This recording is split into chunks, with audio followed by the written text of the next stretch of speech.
प्रभुं प्राणनाथं विभुं विश्वनाथं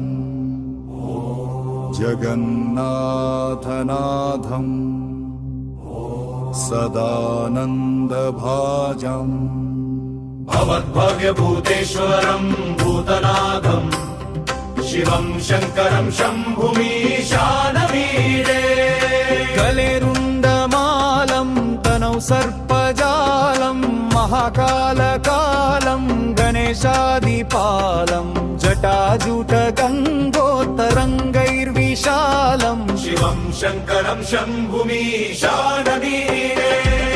गलेरुण्डमालं तनौ सर्पजालं महाकालकालं गणेशादिपालं जटाजूटगङ्गोत्तरङ्गैर्विशालं शिवं शङ्करं शम्भुमीशानमीडे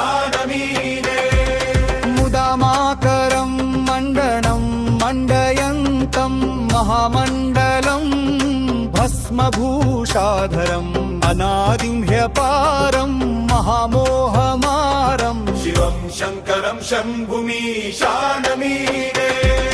नपाधोनिवासं महटाट्टहासं महापापनाशं सदा सुप्रकाशं गिरीशं गणेशं सुरेशं महेशं शिवं शङ्करं शम्भुमीशानमीडे गिरीन्द्रात्मजा सङ्गृहीतार्धदेहं गिरौ संस्थितं सर्वदा पन्नगेहं परब्रह्म ब्रह्मादिभिर्वन्द्यमानं शिवं शङ्करं शम्भुमीशानमीडे कपालं त्रिशूलं कराभ्यां दधानं पदाम्भोजनं रायकामं ददानं बलिवर्धयानं सुराणां प्रधानं शिवं शङ्करं शम्भुमीशानमीडे शरच्चन्द्रगात्रं गणानन्दपात्रं त्रिनेत्रं पवित्रं धनेशस्य मित्रम् अपर्णाकळात्रं सदा सच्चरित्रं शिवं शङ्करं शम्भुमीशानमीडे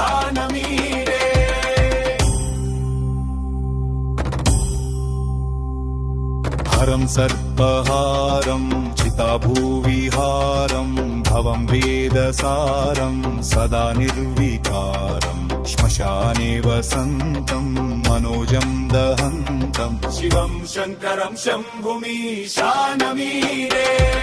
स्वयं